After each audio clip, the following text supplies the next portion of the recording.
In wake of this tragic incident, our family has been under attack.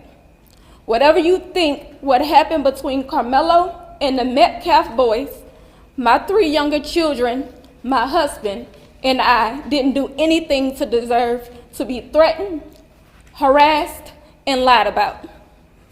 The lies and false accusations that have been said about us, especially over the past week, has been overwhelming. The lies and their amplification put my family in danger, as well as everyone in our community, everyone involved in the investigation, from the police, the attorneys, and the court staff. Our address and my husband's previous employer's address has been put on all social media platforms. My husband had to take a leave of absence because he's afraid what may happen to our family. His mental health is deteriorating day by day. We have endured death threats.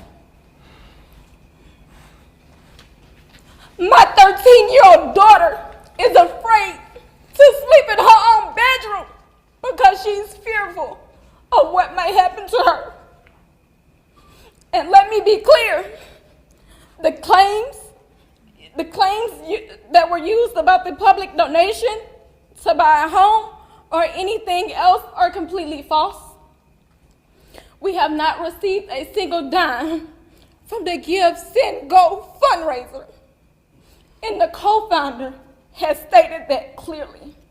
I don't know why we are being targeted and discriminated against before a fair trial. Our son deserves the same rights under the law that everyone is afforded to. He's been raised in a 2-parent home with structure, stability, love, and we put God first in everything that we do. We believe in the Constitution, we believe in the laws of this state, but those laws must apply to all of us, not just some of us. To be clear, we will not speak publicly about specific details of what happened under the tent on that rainy and awful day. There's an active investigation that everyone involved wants to be full and fair. We believe in legal process, and that is where the truth will come out. To the family who experienced the loss, my heart truly goes out to you. To those who have supported my family, thank you from the bottom of our hearts.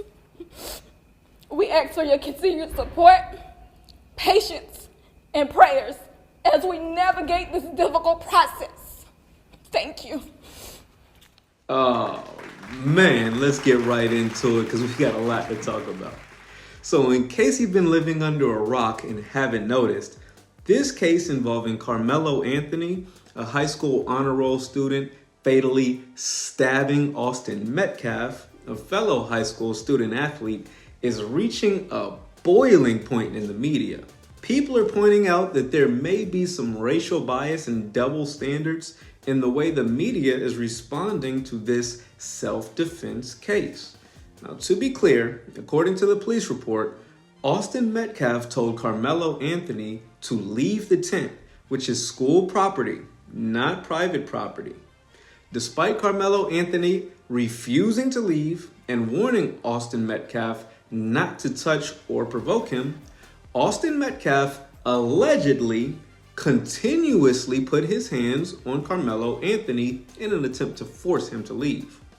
Austin Metcalf's twin brother corroborates this account and was there at the time of his death. It was raining. It got rained out like crazy bad. Everybody trying to get back to their cars or get in, places where they, wouldn't get all extra wet.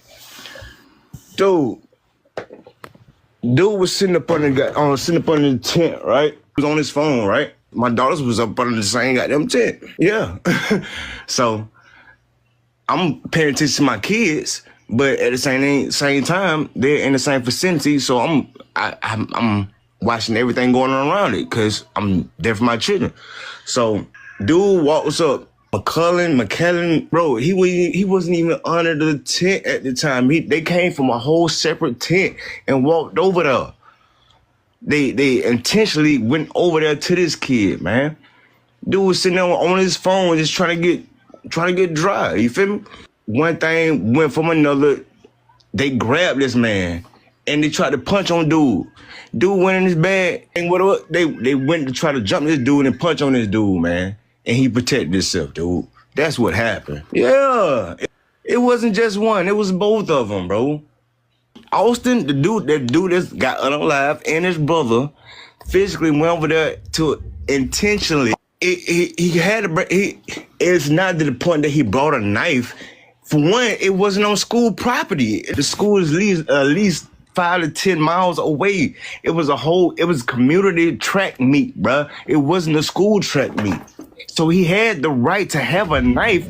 Still, the media is labeling this child as a murderer.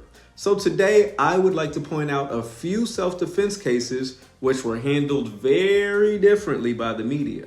And as we go through this list, keep in mind that the judge in this case has received death threats, despite being a Republican, which is on the right. And because she was willing to lower the bond from $1 million to $250,000 in the state of Texas, she's getting a lot of pushback. Also note that none of the money which has been raised by Karmelo Anthony's supporters has actually been received by the family at the time of the making of this video, which means the family already had a few dollars prior to this situation occurring. With that being said, check out this list and you tell me if you see any parallels. Number 1, we gotta start this thing off with Kyle Rittenhouse. It's a relatively recent case, should be fresh in everyone's mind. This case, in case you're unfamiliar, occurred in Kenosha, Wisconsin during 2020, the George Floyd riots, right? Kyle Rittenhouse, a teenager at the time, decided to show up to the protest with an AR-15. He ended up killing 2 men and injuring a third. He claimed self-defense and was acquitted of all charges in 2021.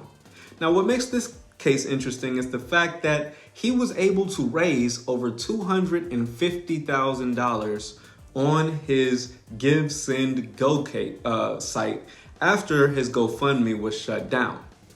Also, not only that, he was able to meet the president, Donald Trump, at Mar-a-Lago. He was offered internships by the Republican representatives Matt Gaetz, Paul Gosar, and Madison Cawthorn. He was even featured at Turning Point USA events and praised by conservative figures. Whether this is self-defense case or not, the fact is he killed 2 people, injured a third. He was where he should not have been with a rifle, and none of that seemed to be a problem to his supporters. Nobody had a problem with people giving $250,000 to this blatant killer. Kyle Rittenhouse is currently on a MAGA media tour around the country. He's doing radio interviews, touring the Dallas Cowboys locker room, and now he's a confirmed speaker at Turning Point USA's upcoming America Fest. He's right there on their website, American flag waving behind him, just grinning away like a celebrity guest. And he is a celebrity guest, because a third of this country has turned this teenage murderer into a star.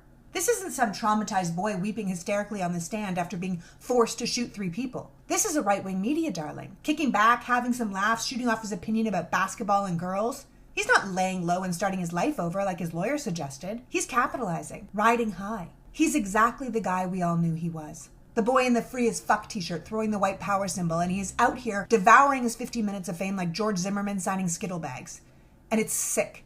And you can say we shouldn't talk about it. We should just ignore them and stop giving them the attention that they crave. But so far, ignoring bad behavior hasn't made it go away. It just keeps getting worse. They're like gremlins. They multiply in the dark.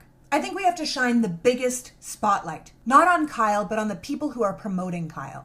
Because even if you don't see this kid as a murderer, even if he is just someone who unfortunately had to kill 2 people in self-defense, why would he be a celebrity? Why would we all be interested in what he thinks of LeBron James or the size of a girl's butt? Why is he speaking at a political conference? What's his speech going to be about?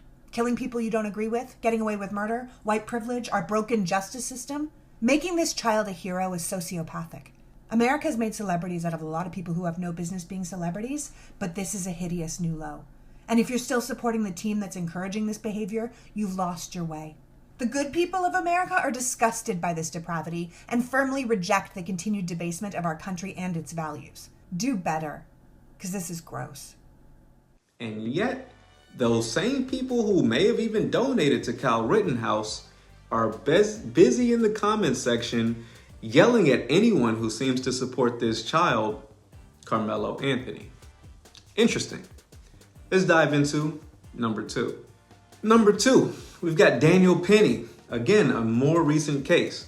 This was happening in New York City in 2023. Now, in case you don't remember, Daniel Penny was a former U.S. Marine. He fatally choked Jordan Neely, who was a mentally ill subway train rider, and he was charged with second-degree manslaughter. Using Give, Send, Go campaign, he was able to raise over $2.8 million, making it one of the platform's largest fundraisers. Now, just taking this case, again, relatively new in 2023, the fact is this man snuck up behind a mentally ill person and choked him out for, I believe it was 12 minutes. He was sitting there on the train, having this man cutting off his carotid artery in his neck. There were other people on the train who were able and willing to assist in holding down his victim, and yet the jury, thanks to jury nullification, was able to acquit. They had a hung jury on the manslaughter case, and Daniel Penny was able to walk away with $2.8 million in financial support. Nobody said anything about people giving money to this outright killer. Nobody had a problem with that because, hey, it's self-defense. Let me know if you see any parallels here. People think that we're just supposed to sit by and allow them to brutalize us. Oh, no. You know? So us standing up for ourselves, us acting in self-defense, that's a crime to them. Now, let me make a parallel, right? Because Twitter is full of bots. They're trying to paint this young man as a savage, but the real way we respond is by supporting, and the way we support is make sure that he has the best lawyer in the country. Facts. Right? Darren Wilson, officer who killed Mike Brown. No problem when everybody donated to his GoFundMe. Right. George Zimmerman had a GoFundMe. Kyle Rittenhouse had a GoFundMe. No issues there. Now that black people are coming out and putting their money up in support, same thing y'all do. When it's on tape that you dead ass wrong and y'all still support your own. Now they trying to say it's fraud. They all this like white people. Fucking white lawyer is trying to get the fundraiser taken down and all this type of shit. But the thing is this: they don't like that we are. See, this is what they used to niggas doing. Yeah, is finding fault with him. They used to us siding with them and finding fault. Oh, no matter what was happening, this is what they want niggas to say. No matter what was happening, he shouldn't have got stabbed. Nobody should have been harmed. Oh, but it's okay to bully us. Yeah. And you thought you and your brother, and then now you done died in your brother's arm. Shit happens. Huh? I'm not in a position to have any empathy for this anymore. I'm tired of trying to look at both sides of situations. I'm trying to be understanding. I'm tired of us trying to find fault within ourselves when all we should be doing is defending ourselves. Facts. If you're defending yourself, how can you be in the wrong? You can't. But the way that America looks at these things is that that's what we do, guys. That's what we do. We brutalize you. We bully you. We provoke you. And then the second that you stand up for yourself, we'll paint you as the villain. Well, that's not happening because black people know the playbook too well. Y'all run the same plays over and over. And this time, instead of letting the voices of black America be loud to take the side of white people, the voices of black America be loud in support of Karmelo Anthony, as they should be. Number 3. Now, this is a case you might not have heard of. It's a little bit less prominent. Andrew Lester, out there in Kansas City, Missouri. This also happened in 2023, so it's relatively recent. What happened was, this Lester guy is an 84-year-old white homeowner. He shot Ralph Yarl, who was just a black teenager, who mistakenly rang his doorbell. Lester claimed he felt threatened and pled not guilty to charges of first-degree assault and armed criminal action. How was this man rewarded? Well, President Joe Biden, your president, called Yarl and invited him to the White House. Can you imagine shooting a child through your front door and the president calls you to have a beer. He thinks he's a nice guy. Hey, let's hang out. I was on older brother duty attempting to pick up his younger siblings, but he went to the wrong address. Went to 1100 Northeast 115th Street when he meant to go to 1100 Northeast 115th Terrace, which was only a few blocks away. And when he rang the doorbell at 115th Street, 84-year-old Andrew Lester fired 2 shots within seconds through the glass. The old man says that when he saw a 6-foot black male at his door, first of all, y'all is only 5'8", but y'all love monstrifying black boys. He assumed that he was trying to break into his home and was scared for his life. I want y'all to know that Andrew Lester's grandson got on the TV, holding his granddaddy accountable, letting us know that his granddaddy was indeed racist. Well, I was gonna say a Trump supporter, but yes. But also that the Fox News that stay on repeat and said granddaddy's living room, you know, the one promoting the fear-mongering about black people, celebrating domestic terrorism, and white boys getting away with murder, is likely what made him think pulling a gun and shooting this black boy immediately was the appropriate thing to do in the first place. Now, what really broke my heart is that Ralph, by some miracle, was able to make it to 3 different homes screaming for help, and nobody answered. Actually, one of you sick bastards told him to get on the ground and put his hands up. And with a gunshot wound to the head, the baby was still able to comply with your bullshit while fearing for his life. How emboldened y'all are in this age of white replacement theories is insane, because you are not the feds. Who are you to tell somebody to get on the ground and put their hands up? Shut up. And it's only because of the grace of God and the one neighbor that came out with some scout training that Ralph is back at home today and is expected to make a full recovery. And praise God. No, like literally praise God. I want so bad to wrap this boy in love and coat him in relief. Meanwhile, I want Andrew Lester withering ass underneath the jail. Number 4, we're taking it back with this one. Who remembers George Zimmerman? This was really one of the first prominent cases we've seen in modern history where a white assailant started killing and targeting black youth only to receive widespread support from the mainstream society. It was really interesting to see. To refresh your memory, George Zimmerman, out there in Sanford, Florida in 2012, he was operating as a neighborhood watch volunteer. This was not his job. It's just something he took upon himself to do. He fatally shot a 17-year-old Trayvon Martin, an unarmed black teenager just walking home in the rain. He claimed self-defense under Florida's Stand Your Ground law and was acquitted in 2013. George Zimmerman, who has since been arrested multiple times, reportedly raised over $200,000 through his personal website to cover his legal expenses. $200,000. People were giving him money, supporting this killer who stalked a black child who was just walking home and had done nothing wrong. He called the police, just in case you don't remember the case. He called the police and told the police, hey, I'm watching this black guy walk around in our neighborhood. The police directed him not to follow this child, remain in your car. Despite that, George Zimmerman decided to exit the vehicle and make contact with Trayvon Martin. The rest is history. Number 5, Curtis Reeves.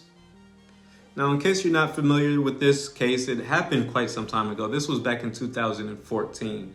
In Wesley Chapel, Florida, of course, it's always Florida, Reeves, who was a retired SWAT commander, shot and killed Chad Olson, a fellow moviegoer, after an argument over texting during the previews.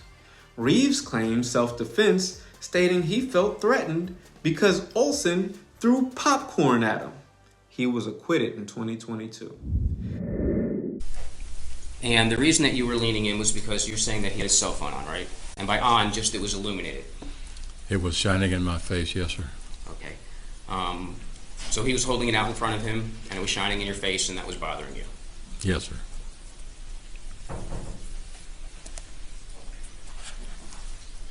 Now, if you wanted to at that point, I guess you could have gone up and spoken to the manager at that point, correct? It wasn't a big enough problem at that point. Okay. But what I'm asking you is if you saw that, if you felt as though that you were in a vulnerable position, meaning, we heard from Dr. Cohen that maybe your perception of yourself would be that you felt vulnerable. If you wanted to at that point, you could have just gone right to the manager and not had any contact with Mr. Olson, right? That wouldn't make sense. I would think that you just ask somebody and they would normally put it away. Okay, but what I'm asking you is you had the option. If you wanted to, you could have just got up at that point and gone to the manager. I suppose, yes, sir.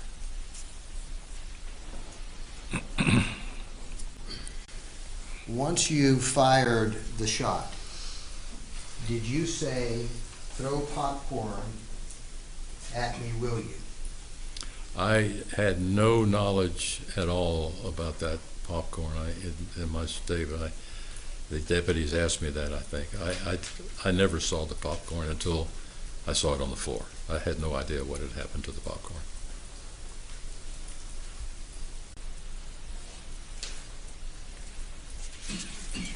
Did you shoot Mr. Olson because of popcorn?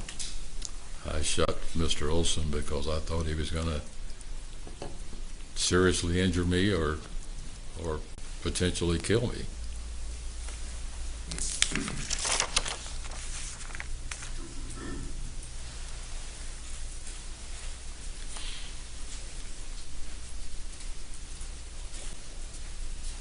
Well, a SWAT member was able to shoot this Olson guy over popcorn. Austin Metcalf had weight and he had his brother. They could have jumped that man. They could have jumped Karmelo Anthony. Karmelo Anthony is lucky to be alive. You let him tell it. Whether or not his actions were proportionate or self-defense, that's for a jury to decide. But I think to say that this isn't a self-defense case, to jump to the conclusion that this is murder, while simultaneously supporting any one of the people who I just mentioned on this list, you gotta do some self-examining. You gotta ask yourself, am I biased? Why or why not?